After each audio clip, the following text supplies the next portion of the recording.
Okay, so just start by like introducing yourself. Where are you calling from, and what is your piece called?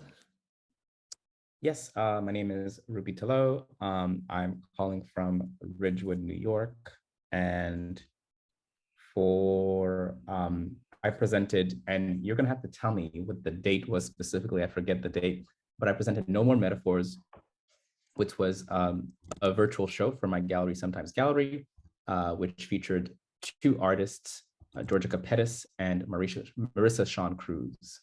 November 1st, 2020. That is amazing. You are definitely, like I was saying, you are one of the first people to use New Art City. That is definitely the earliest date that I've encountered in these tours.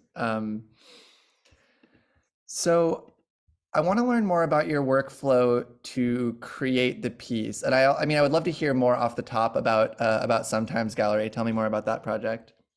So Sometimes Gallery began in 2018 as a way to showcase what I thought was just amazing visual art that wasn't necessarily getting representation in the galleries that I was seeing all around. I lived in Toronto, Canada at the time, and there were certain festivals and certain things that were doing cool stuff, but overall there wasn't a lot of attention on digital art. Myself, coming from a background of cyber ethnography and studying digital communities, I saw amazing creations, and didn't really see a lot of not only representation, but also curation and sort of light shined on some of these amazing things. And so it actually began with, I was in this community called People That Sometimes O and Aum, which create these macros, essentially images with words that are not memes, but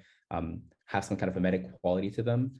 And, this was a community of, 10 to 20,000 people. They created, over 50,000 images. And I work with one of the most prolific artists within that community, Nikki Schiffer, to both archive her work, but also give it some space within a gallery context and think about what does it mean to create for a little group online in the Facebook group, and what does it then mean to sort of bring that out and showcase this in a different way. So that's always been sort of the curatorial approach at Sometimes, finding a niche, um, allowing folks who are making amazing things in that niche to present sort of to a wider audience and to contextualize that work within the framework and the history of art. Oh, that's really, really cool. And so what was your workflow for creating this specific piece? It looks like you're mostly just presenting the videos in the 3D space, but I'm curious sort of what your selection mechanism was.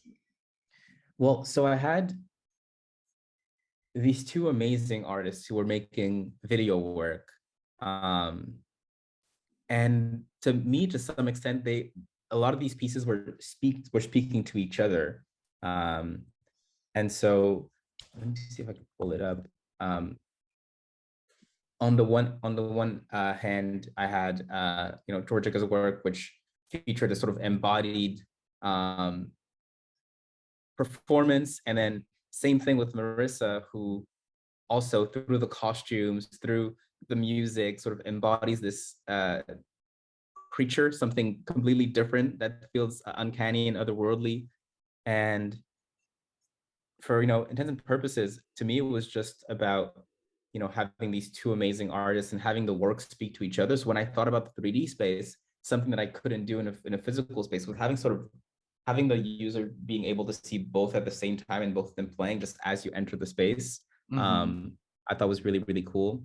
And I always tried, and this was of course my first time trying to do this. It's quite simple, but one of the things that I look for in exhibition spaces, at least digitally, is to create something that can't really exist in physical form, whether it be the floating sign when you come in, or not just doing sort of skeuomorphism, but really understanding what are the affordances of the space and how can that really speak to the work itself. And so this is, of course, like a prototype.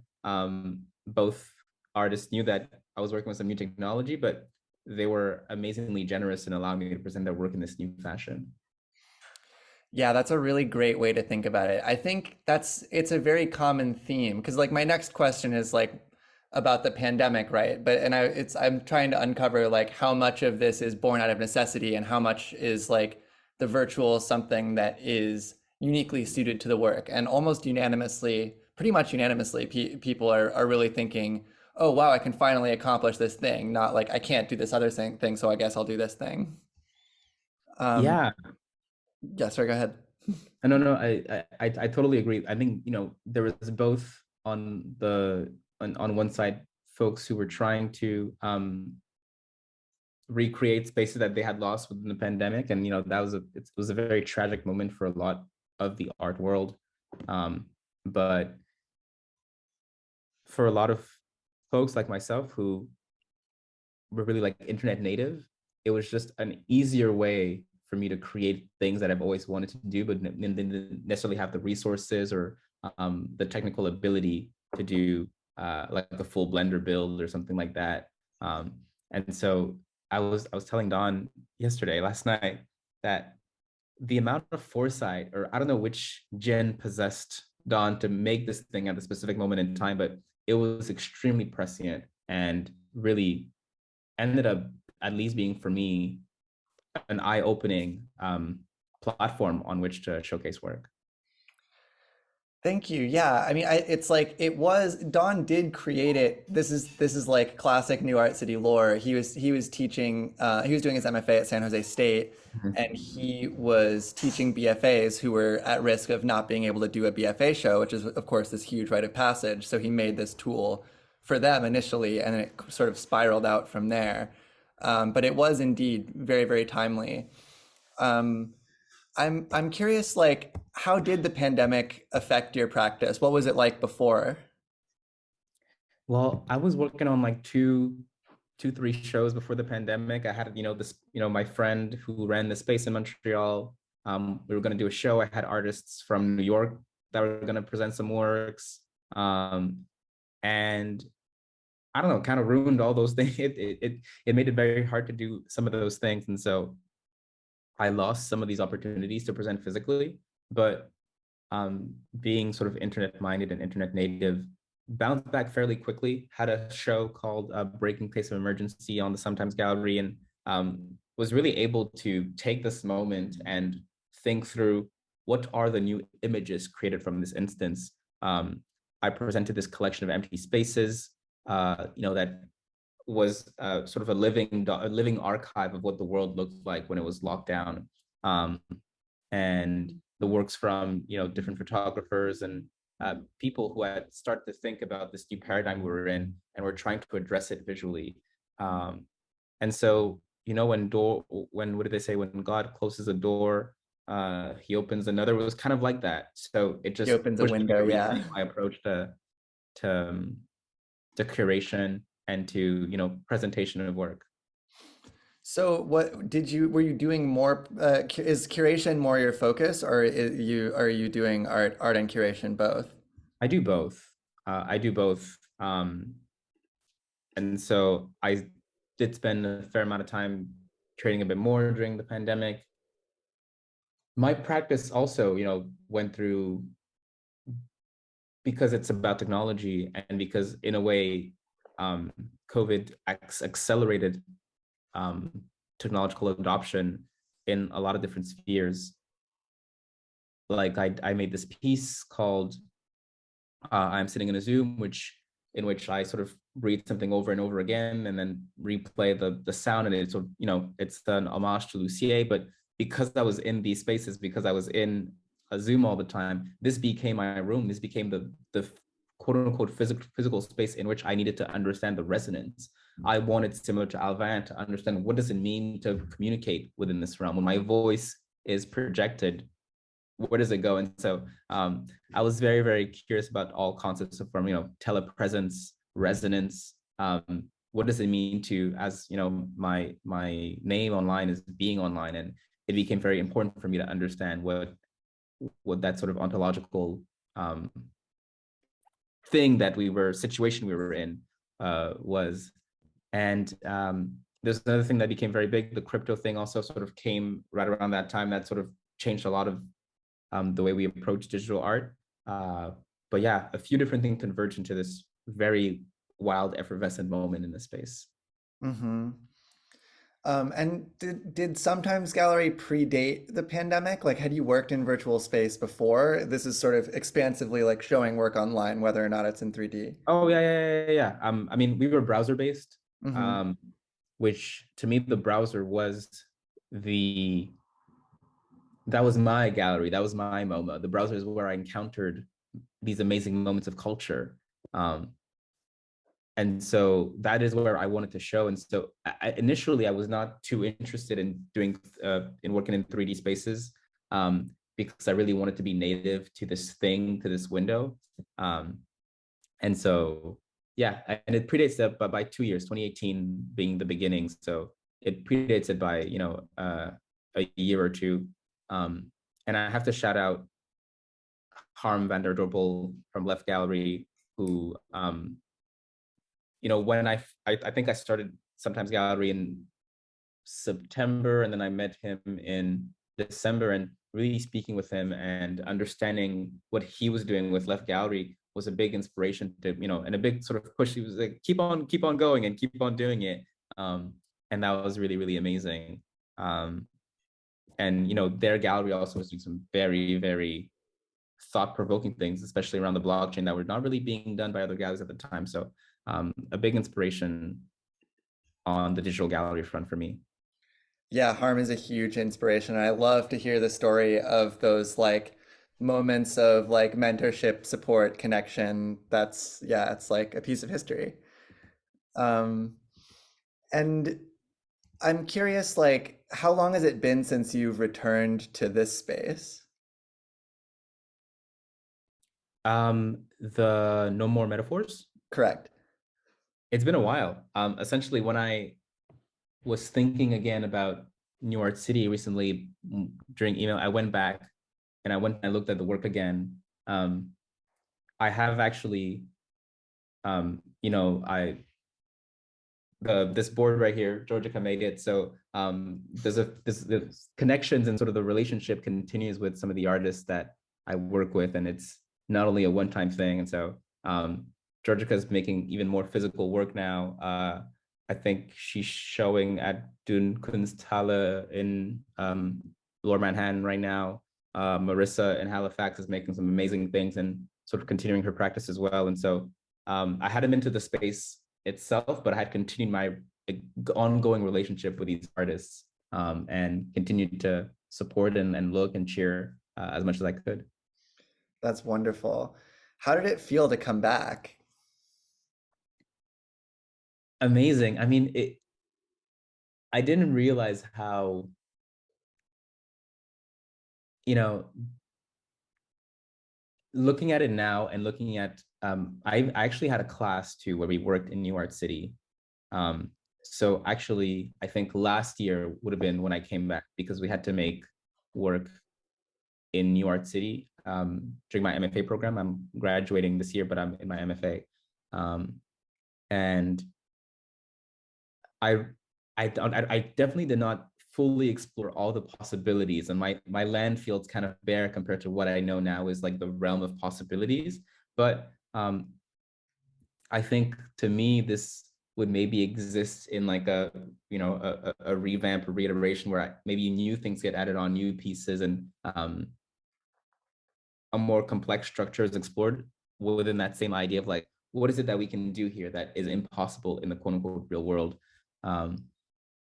But yeah, it's been a while, but it's good to see this. Yeah, I love everybody's answer to this question. I'm curious which class, like where are you doing your MFA? Oh, at Parsons in Oh, the was it design and Jaslyn? technology program. Yes, Jaslyn, Oh, exactly. love Jaslyn. Yeah, Black Beyond is such a good space. Yeah, big inspiration as well. And DeForest also was in that class, who was also another big inspiration on critical thinking of technology, and um, always sort of reflecting about why we do the things that we do and what is their impact. Oh, he's so good at that. He's such a trickster. I have his book here. Of course, yeah, He's assembling amazing. about, yeah, iconic. Um, so my last question is about archiving, and I'm definitely like I'm excited because you were talking about this archive of images for a sometimes gallery, but how do you approach archiving in your own work? Like, what is the significance for you? How do you like return to both old things that you've made or like masses of material that other people have made? Yeah, so I see it in two ways. So when I'm working with a lot of these niche artists in digital communities, archiving becomes a matter of literally saving the image in the first place. The reason being that a lot of these practices are on third-party platforms, whether it be Twitter, Tumblr, Facebook, and it isn't really in the mindset of the artist to save all those images. And what I've encountered in my research is that some of these groups, some of these pages get taken down, especially if the artist is pushing the envelope or doing things that represent themselves in ways that the platform deems incorrect. Then all these creations, all that production can be lost. And so, first and foremost, saving those images, usually through building a scraper or using a scraping tool, to me is like the most important thing. And then in terms of the sort of long-term conservation, I'm highly indebted to Regina Harsayani, who's a maestra of time-based conservation. We were just talking about last night again, saving gifts and showing gifts as MOVs and sort of the pitfalls of trying to do both too little and too much in conservation. So I tend to rely a lot on my peers and people who have truly studied the space into like, what is the best format if I want this to, server or IPFS, that kind of thing. I tend to rely a lot on my peers to really come up with the best strategies and solutions. I do have a specific, I think, idiosyncrasy that I believe, at least with digital work, that they should be shown in their original format of creation, which means that in my piece of Plague in Cyberspace, when I'm showing a work that I would have watched on my mobile in 2000X, I'm going to show it in 3GP, right? I'm going to show it in this like sort of very compressed, very pixelated, because that is really, I like to talk about the sort of holistic experience of the digital with both the actual device, the interface, the resolution. And I know a lot of preservation and archival tends to want to always upscale and keep the file sort of at the latest and largest format. But to me, the experience of the work also is rooted in the place in which it was experienced, as well as the interface on which it was experienced and the resolution on which it was experienced. Yeah, I mean the phenomenology of how you experience a device or how you experience the scale of a device, I think it all really matters. And I was just doing another tour of a space that had a lot of like Web 1.0 GIFs in it, and the artifacts on them they're so resonant. Yes. And there's like a limitation in colors too, and all these things like Oh yeah. and sometimes I think we forget this for, because we want to quote unquote optimize or keep things, I said upscaled, but no, so these artifacts, these constraints are really what bred the creativity that made these things so amazing. So I'm a big fan of them, and I tend to want to keep things within that original format. There you are. Yeah, I'm in it. I was looking at it too. So we materialize in front of the like exhibition poster, which has this like coral orange background. It says sometimes dot gallery, no more metaphors, Georgica Pettus and Marissa Cruz, November 1st, 2020. And there's this kind of embossed lettering that's very like line drawn, and it's 59 over and over again in a grid, alternating between. It's SNG actually. It's sometimes What? gallery. It's like a Oh, logo form. SG. It looks like 59. I see. Right. Okay. Um, and it's sort of like slightly bubbled off of the image. That is a really cool logo.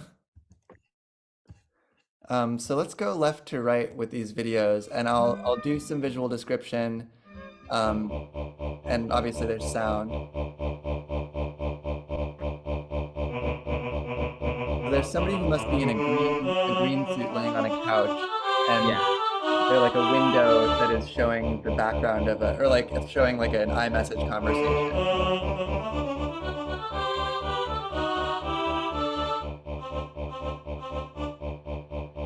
And they're now dancing, swooping their arms all around, jumping up and down,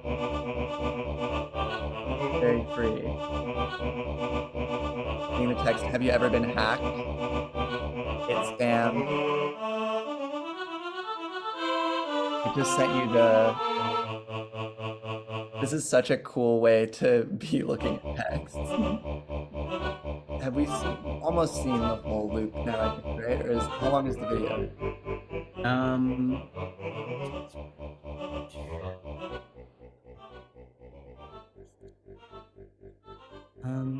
I don't remember specifically how long the video is, but essentially, Georgica got hacked and decided to use that entire sort of digital experience as a jumping off point for this contemporary dance, sort of this hack dance, which is performed, as you can see in front, and it is both hilarious and both speaks to things that can really only happen within the digital. It's 4 minutes, 26 seconds. And it's sort of, Hacker Concerto is this re-embodiment of this individual who took over her identity in the course of this hack.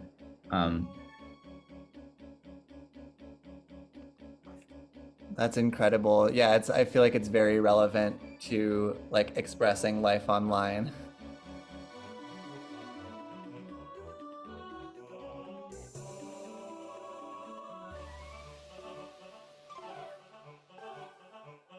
She's laying back down and kicking her feet up and then slowly lowering them back onto the couch, spreading out.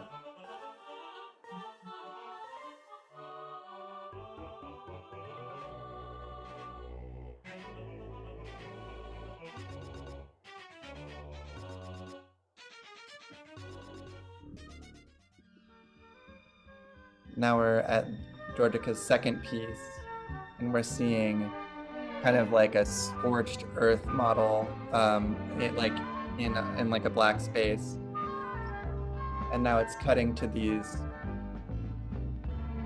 I don't know what those videos are of, and it's like a different video is sort of added in and out, or like it cuts every like 5-ish seconds. There are a lot of different shots of space, and we're seeing like people in kind of like a conference type setting.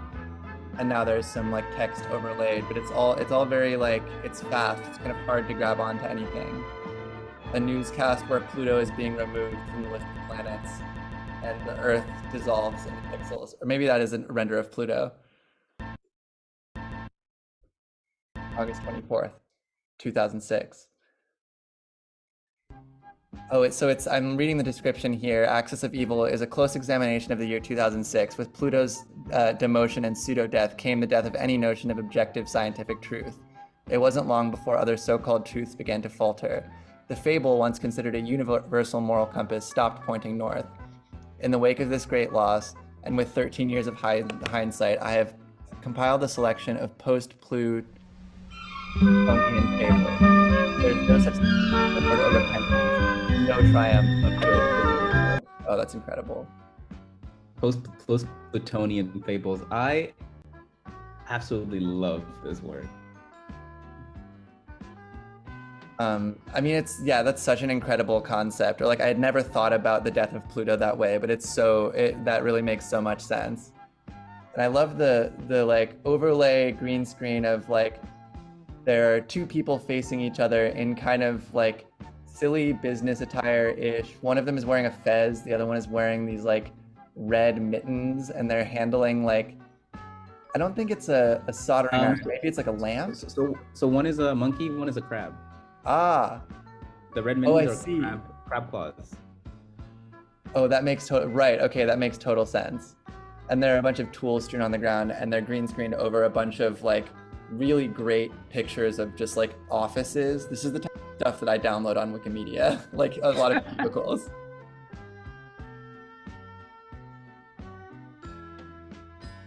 shaking hands in a really awkward way. And now the chairs are empty the very next day. Oh, they're back.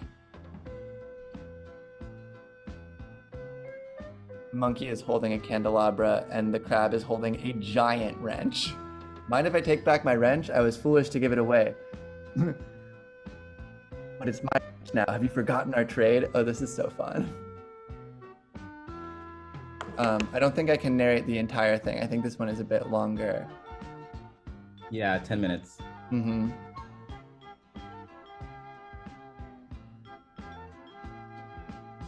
But, essentially in this, post-Platonian fable, a trade is made, and you would, expect both parties, the monkey and the crab, to honor the trade. And let's just say that after 2006, morals were never the same, and maybe monkey has different ideas as to what it means to respect a trade. I guess we'll see now that this is that final scene. There's a few different fables within the video work. The monkey is clapping the ears of the crab, seemingly killing him. He's twitching and then he just disappears. Now we're seeing a crane moving stuff around, and the monkey is eating a bunch of bananas, completely not a care in the world. Smashing a banana onto some paper, contemplating symbols, licking symbols. Are the tiny little finger symbols, are those themselves symbols? That is the question. Fair deal, new deal, green deal, blue deal. Oh, this is really fun.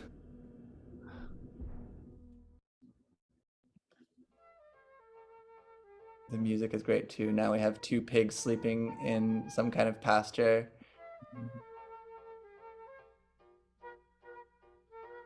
Well, these are human beings with little pig noses on.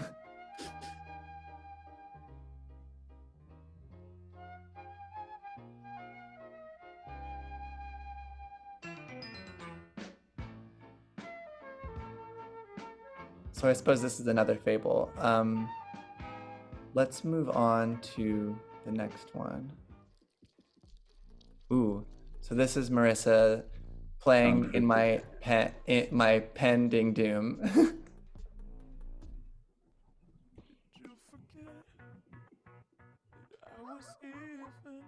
And it's next to a piece that says Doggy Dog World. Oh, that's great. I love both of these puns.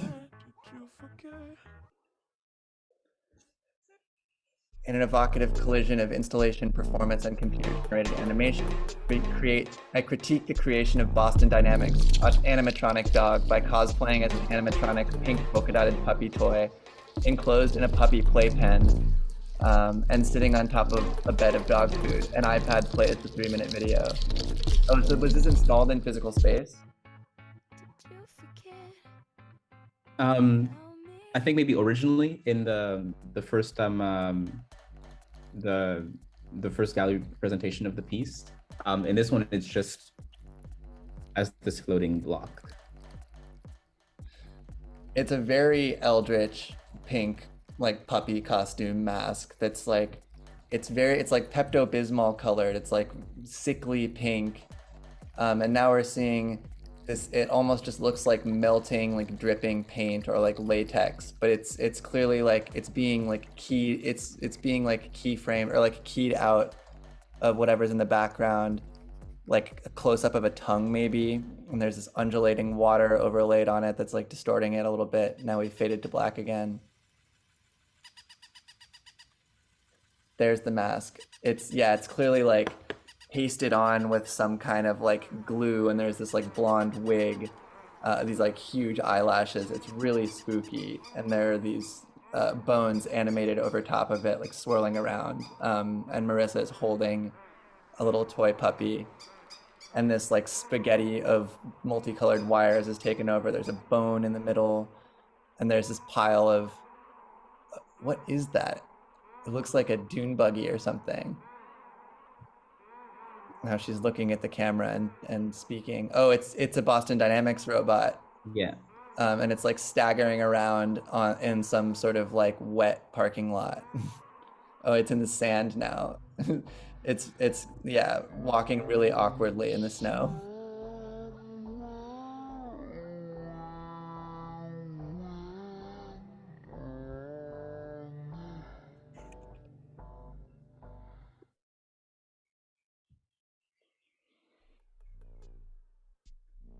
Oh, now we have the dog filter from Instagram, like slowly getting smaller and smaller over top of the pink puppy toy.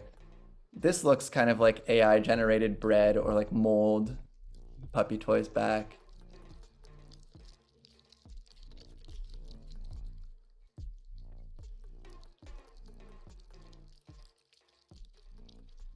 Now Marissa is back eyeing us. Cut to black again. Did you forget that I was even alive? Did you forget? Now she's back against a white background, kind of like lip syncing a little bit, and now that like weird latex texture is back. Oh, and she has some very scary like googly eye filter on their like huge anime eyes, and now we have this like pink pixelated texture that's like zooming in and out, and I think that's about where we started. So now we have another video where she's in a white dog costume that's a similar vein to the pink one, and she's overlaid on this like tan, very like undulating kind of texture. It's maybe like the color of bread, but it looks more like biological, and it's like letterboxing a video that's in the middle. So we have two of the same screen in like widescreen next to each other of like a virtual forest, and you're walking at dog height, looking around at these pretty low poly trees, but the leaves are like flapping. It's not like it's like there's a little bit of simulation to it, and you're like looking up at the sky. So this is called Doggy Dog World, a video installation that considers cuteness and its relationship to cultural capital, social agency, and dominance. Upon entering the room, a duo of collared barking monitors on leashes stand off. Subsequently, behind the pair of tethered screens, a wall projection of my skin and a dog are liquefied together. So that is skin, but it's like an extreme close-up.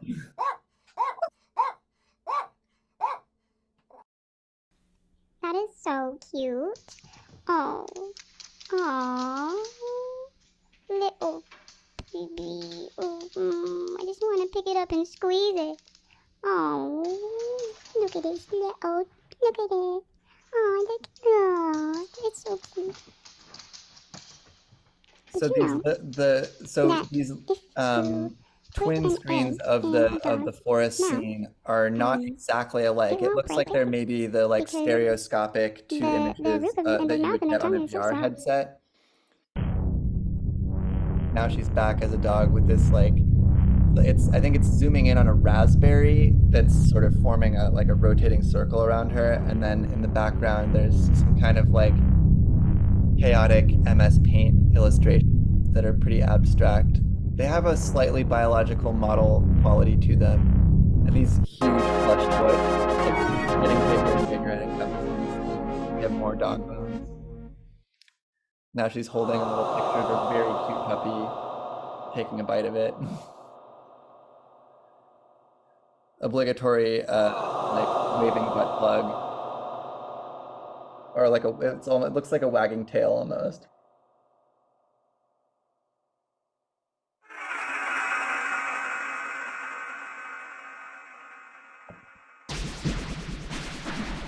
Now here are the two poodles. I'm imagining it's in a physical space where the screens are facing each other. A very interesting strategy to like condense these three different textures or like separate in a physical space for video.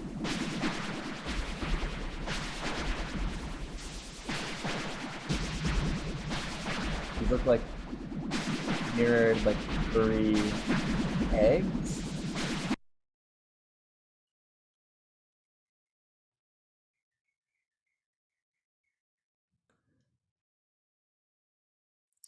now she's smaller, and the right screen is black, and the left screen, she's like on the far left, and she's throwing food at us.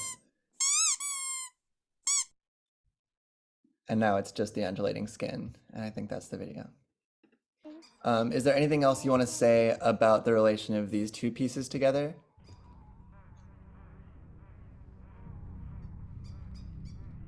In both, of course, the figure of the dog recurs as in one as this vector of cuteness, which is of course this currency in the digital world for sure, and on the left side as a vector for like hyper technological warfare, or whatever the Boston Dynamic dog is being used for.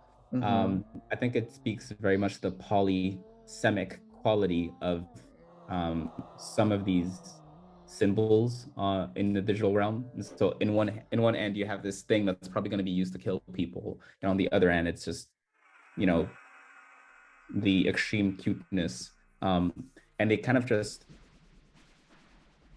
gelled together within the form of the dog. And of course, is the character played by Marissa, who embodies both the cuteness and both this more deadly dog, and you know, speaks to the ability to sort of multiply identity in digital realms. There's definitely something uncanny about both of these, and there's I think that has a direct relationship with the uncanniness of cuteness in digital realms and the uncanniness of robots generally in physical spaces. Yeah, it's really interesting that like part of the design process, for example, for those little food delivery robots, is they had to be designed in a way that you would feel some sort of empathy for them and not kick them over. So like in Hollywood, for example, they have these driving down Melrose Boulevard, and they all have names like Marissa or Frank or Steven. And it doesn't work on me exactly, but I've seen it work on other people. And it's like, it's so interesting how this is an intentional decision. And this like biomimicry is kind of a way for us to like be tricked into empathizing with something that does not have our best interests at heart. Oh yeah, and it's probably not even like the steps to create that connection are very small. You know, you just add the name to it. There definitely was some upheaval with the scooters, and you know, when you place technology within the walking path of individuals, they get angry sometimes, and they take whatever you put in there and they'll throw it in the street. Or I've seen scooters sort of all around being thrown in, you know, rivers or lakes, or from and of course they're not robotic or they're not automated, but there's this precedent that if you get into people's ways, you know, they're liable to do whatever to you. And you being a machine, like you'll push over like you'll push over a cart, a shopping cart. If there's a bottle, you'll kick it. So objects tend to be sort of pushed away when a person is on their way from someplace. I hadn't thought about it that way, but you're so right. And I mean, I've always thought about the scooters in particular as like a physical manifestation of the like excesses of Silicon Valley.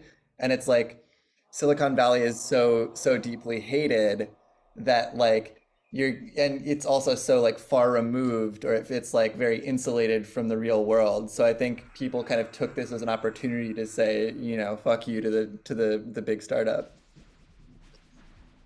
And I think in a lot of these, the retaliation comes from a place of like lack of consent. Like nobody's ever been asked for any of these things. And so similarly, when that robot is delivering something on your street, like the first time you see this, the first time you can, you're like, what is that?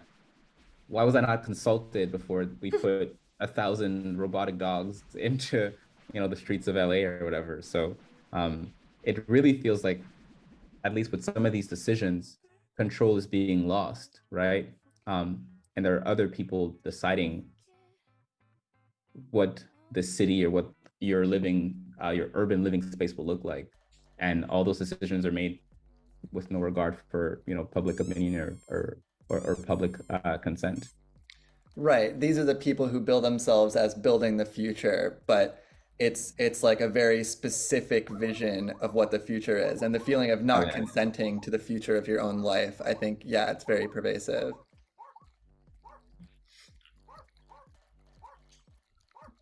Um, this is really like beautifully curated, and it's like I think there's a lot of sort of push to use the 3D in this like dazzling or like technical way or whatever. But I think it's really special that you're like tightly curating these works that are interrelated and using the affordances of playing multiple at the same time. And watching these two videos next to each other Yes. is excellent. And that's, I mean, that's kind of a difficult thing to do on a website. You're usually just allowed to do one at a time.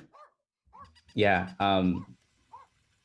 100%. And I mean, both, um, like in both scenarios, whether it be the hacker represents a sort of post-moral figure, and then the fables about it. So the I try my very hardest to really connect the works presented and really get to a point where things are coherent and are in dialogue. Um, and so, yeah, when Georgica embodies the hacker, she's embodying this person who is, like a post-moral or a person who just, it's very hard to understand the motive, and it feels very, as she puts it, post-Plutonian. And then the fables go and explore that a bit wider. And in the dog realm, we have the two extremes sort of just juxtapose: hyper technology and then cuteness. And yeah. I can't make the meeting. I'm in the dog realm.